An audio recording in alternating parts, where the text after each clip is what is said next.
going to be hard to defend that one. And it is quite dangerous how many things now are starting to unravel after the attack against Venezuela. I mean, precisely to talk about the budget, also him scolding the defense contractors and demanding them to be more, to be more responsible with the money and the country itself, and how to operate, and how those earnings have to be reinvested inside the country, instead of making too rich all the executives that are in the middle of all of this.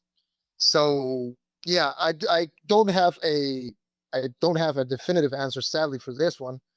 But again, we're gonna see more details about this pretty soon, I'm sure. So, and it's quite, it's so so fluid right now that it's hard to give, to give like definitive answers to many of these questions. But that's the furthest I can get just now. The whole conflict, it's so bizarre. I think this is what's taken many by surprise, and also for the Europeans, they thought, we'll show our loyalty again. We won't criticize what Trump has done.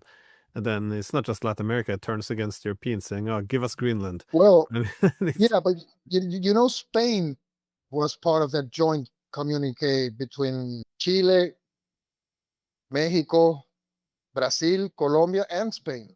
So at least you have that. It is mild, I think. It's lukewarm, but in the current terms, in the current conditions, I think it's beyond the usual.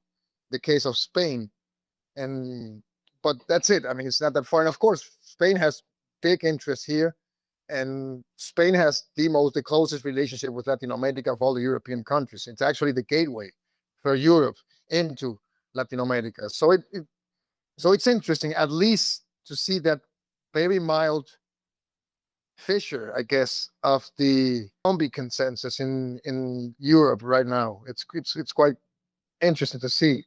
let me just ask a last question about the legality of this, because how is the United States? Because here they arrested Maduro, which is kind of strange because it doesn't seem to have much of a legal foundation. But if there is no legal foundation, either the courts are just like a kangaroo court. Otherwise, it's unclear what is going to happen. Are they going to find him to be not guilty? They're going to say, "Oh, sorry, we murdered all those people and kidnapped the president. We'll send you back again." I mean, it's not even doesn't seem to be a possibility. So what? Yeah. How are they building this case? Well,